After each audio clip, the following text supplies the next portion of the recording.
What's that? But it's very energetic. Introduction after lunch. I know we are in this sugar, high now after the nice sushi. But much, thank to Derek for organizing this and inviting us. And I know why I'm in this panel, just because we were joking about. So Derek has a Mandarin Chinese name, and in that Mandarin Chinese name, which was given to him by, I don't know, like a teacher. The last name, we share the same Mandarin last name. So we are the two Hsiehs of Taiwan anthropology. There's another one, so there are three Hsiehs of Taiwan anthropology. So we are always in the same panel. Welcome to the two Hsieh panel. Also the last one. I'll be quick. So today I'm going to share with you this research I've been doing since around 2020, really in the midst of COVID-19. So the paper today is called Wet Market and Reproduction of Inequality. Let me tell you why how I got into this. It's exactly because there was a very short period of lockdown, really, really short. I think only like 3 or 4 months of soft lockdown in Taiwan. And I started to got a lot of messages on Twitter, then Twitter, now X, the evil X. And then I came across this cartoon. You can see it's called Xi's China Wet Market, and in the middle of a butcher stand that's like dirty and with a dead animal hanging on the wall. And there's a dictator in the middle of this scene creating some dangerous bio mystery. So that's what how I got into this term called wet market. And today I am going to focus on just a few points related to this ongoing research I am doing, not just, we will start with wet markets and different criticism targeting this Asian way of doing food, particularly in the street side food market way. And also we will go into the Japanese colonialism in Taiwan as the key time, the essential time when modern slaughterhouses and food markets are starting to be implemented in this island. I promise you I won't show any slaughterhouse image today. I took them out last night. So this is after lunch panel. I probably shouldn't do that. But we will see some street vendors whom I work with, starting from 2020. We organized a union together with vendors. I dropped in there like a first union dropped, which was almost impossible to unionize among 100-something street vendors. So quite an amazing job they've been doing. And then I think I'll briefly touch African swine flu, which is, properly speaking, which is swine fever, which we also were like discussing in a dinner last night. So let's just go into what is the problem with this term, wet market. It's around springtime in 2020 when the COVID-19 pandemic center started to shift from China and also in Japan to Europe and particularly to New York and West Coast US. That we see that a very interesting unlikely cohort of celebrities, including Lindsey Graham, and Paul McCartney, and Anthony Fauci, and Jane Goodall. The string of celebrities, they usually don't stand on the same side of any political opinion. They all came out around March to May 2020 to condemn this so-called Asian wet market. So what is this term? This term actually is a neologism originated in Singapore in the 1970s when Singapore started to implement the air-conditioned supermarket. So wet market became an official term, bureaucratic term, a category to index those street food market where some vendors would make do ways to conserve the hydration in a piece of meat or in a piece of fish. According to the official policy of this Singaporean category, wet market, in those not conditioned street market, there would be times when the vendors, their eyes melt and drip on the floor, and then so that's so-called wet market. That's how it's being coined, the whole neologism. However, I just want to point to this fieldwork that I started to conduct in local Taiwan street food market.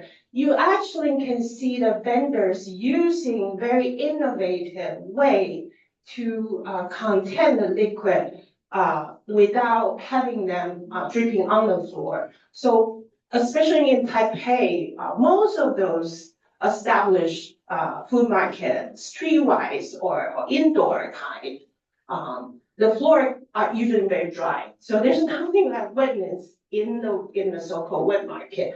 And on this side, this is in Jinmei, so the foodmonger. This is my favorite stand. I asked them like, why did I design this container to put so much ice to keep the fish fresh? And so the vendor just told me they particularly designed this container, and then they know that when you congregate that much ice, it doesn't melt even in this crazy heat. And then on the other side, it's also in Jinmei, the food market. They actually use this kind of pad, frozen pad, to keep the freshness of the chicken leg. This is a very good stand. So, and coming back to the first image of that dirty pork stand where all the feed, all the dirtiness can come out of this targeted image of wet market. This is one of the pork stand also in local Taipei food market. It's very, very amazing that they could manicure pieces of pork to this degree, and also they could remember, all the vendors, they could remember each customer's preference about pork, and which is incredible. Every time when I go to those vendors and I see the customer, the mamas, they order their pork, I was like, oh my God, you're so difficult. You just want this slice of pork that's so specific, 30% of the fat, or with the skin, without the skin. So that's how I got into this whole research on the friction, global friction on wet markets, as a counter argument against the international society, ranging from the right-wing politician to Jane Goodall, such a figure in our environmental protection movement, global figure. But I think there's a lack of the real understanding of this kind of practice, the street vendors who supply neighborhood-based food care for basic Taiwanese and even more general to Southeast Asian and also mainland Chinese way of food as care. So around summer 2020, I started getting involved in this Shonen market in central Taipei. There's one side of this food market, around 100 vendors were about to be evicted because they, as you can see in this photo, they are usually they congregate on this parkland. Which is actually really ideal for a food market. When you buy something, and you can eat there, and you can hang out with your friend in a park. But they were being accused as causing unknown risk of fire, particularly being targeted for fire risk, which is It echoes this, the PRC's eviction campaign of most of the Beijing underclass. They are being called low-end population, but most of the accusation actually center on the fire risk. So interestingly, that all the precarious class on two sides of the Taiwan Strait are increasingly being condemned as possibly carrying out this social risk of not in terms of unruliness, but in terms of social safety. Despite that, this particular market is actually on the parkland. So, like, if there's a fire, just go to the park, just run away. So there's not any actual problem in that accusation. But interesting, due to this eviction intent, the vendors themselves started to organize and started to unionize. And this is the first meeting of the union where they, that was still during COVID, so you can see people kind of set apart, they don't want to sit together.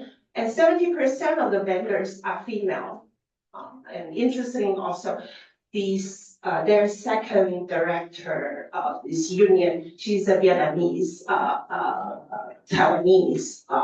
So she got married to a Taiwanese man and 20 years ago and came to Taiwan. Initially, she was working for a shoe factory, and along with many of her market vendors, they all got laid off during around the 1990s, late 1990s, working for factory, textile industry or shoe making factory. So in their mid-age, they started to look for the second possibility of their life. And then where do you go? Somehow this form of food market provide more opportunities for underclass who has limited capital and to start a business in various different ways. And it's more inclusive than most of other industry sectors. So there are some old mamas who are actually illiterate, because when I work with the way that people kind of hang out in the food markets, that you work in really early hours, around 7 to 1 p.m. And then you have a free afternoon. So afternoon, they would just gather together, either go to hot pot, even in this weather. And then they would invite me to hot pot. Oh God, it's too hot. I can't even eat anything hot. But I would join them for the hot pot. They would start to tell me about fights in the morning and how one of the vendors, she's actually illiterate, she couldn't read, but they would complain about how mean this mama is. So it's really interesting social space that is much more inclusive than any other industrial sector or service sector and consider in this island. But how do we understand this continuous dynamic between the governmental official and those street market, those food market? Actually, it's a very prolonged dynamic between the governmentality and the considered unruliness of the street vendors.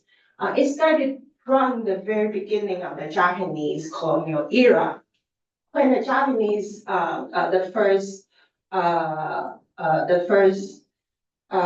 Governor General, Kodo Shippei, he started to build up this form of indoor food market. So in this image, you see the Taipei Nishimo market. Now it's in the shopping industry, Ximending in Taipei.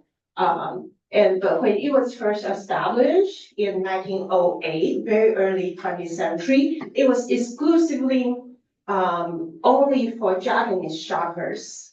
So Taiwanese are not allowed to go in to buy vegetables, or the second floor, they actually sell clothing. So the form of regulating and reforming food market in this island has its onset in the very early colonial era. And not just this one, the first modern food market in this island, way earlier than the modern indoor food market in the Japanese mainland.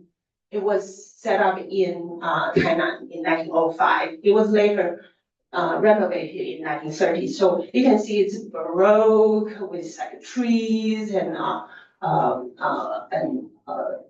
they also consider the circulation of the air. So there are some air windows on the upper level of the architecture. But this form of reform, the food market, it went ahead than the Japanese mainland's reform street food market. But what are they targeted at? They targeted at this form of street vendor that had existed in Taiwan in the pre-Japanese colonial era. So this one is in the Taipei Yongmen market in 1930. You can still see the more proletarian way of setting up a little stand and selling some snacks and make a living. And along with this public modern form of reform, the food market came with a very unique way of taxing any slaughter pig. So it's around the same time, around 1903, 1905, the Japanese colonial government started to set up not just the indoor food market, but also public slaughterhouses, particularly in Taipei, in Tainan, those major colonial metropolitans. And at that time, the slaughterhouses were set up by neighborhood. So each Taipei neighborhood would have its own slaughterhouse, like in Dalongdong, in Muzhang, in Beitou, okay, sorry. And the reason they set up this public slaughterhouse is because every hog slaughtered, the colonial government can tax the owner. And this revenue collected from the indoor food market and the slaughterhouse actually provided a great revenue for the Japanese colonial government's hygiene organization, as well as in wartime mobilization.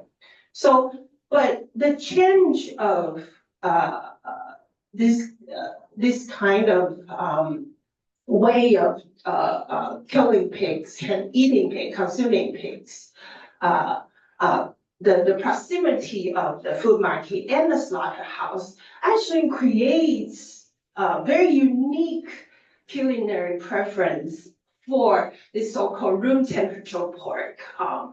So for the market that I work with, who unionized, that location had been the center of the old town Taipei. It's like a street food, and it was exactly because it was so close to the Dalongdong slaughterhouse. So when the hog was killed in the early morning, it could be sent to the food market like immediately right away, and that creates this culinary preference for piece of pork that contain high hydration, very very fresh. You can actually value the piece of pork by its that I call aquatic scale. But this kind of aquatic scale preference actually became a problem when the urban gentrification started to take over Taiwanese cities in late 70s to 80s, when the slaughterhouses and the major industrial hog farms, they were being pushed out of Taipei City or major metropolitan areas, which created this phenomenon called Southern pigs and North. And somehow, in the new neoliberal trend of slaughterhouse and industrial hog farms, which contain sometimes around 2,000 to 6,000 hogs. Within a cycle of 6 months, they have to turn over the shipment of the factories. Okay, it's time. So somehow the African swine fever became a real issue for those large industrial hog farms because the risk is too high. And so when I was interviewing some of the hog farmers in the southern counties, they all complain incessantly about the government's negligence of not control the African swine flu enough, even though actually this African swine flu, it was initiated by the British colonial pork trade and pig farming in Kenya in the 1910s. So it's more rightly should be called British swine fever, not the African swine flu. Okay, quickly in conclude, I'm sorry. This is my favorite image of my field work in those market. So this is also in Jingmei and Mama. She was wearing 2 layers of face masks and carefully taking out the hair of a piece of pork using her hands. So for me, the street food markets, they are actually social space of care that provide exactly what Hsieh was talking about. It's very community and like ordinary people way of providing care and socializing. However, in this age of just-in-time capitalism, the pressure of turning over meat production, it actually aggregates the reproduction of social conditions among farmers, laborers, and union, and the urban elites who never stop trying to reform Taiwanese street market, however valuable, however community-based they are. So that's my presentation. Thank you.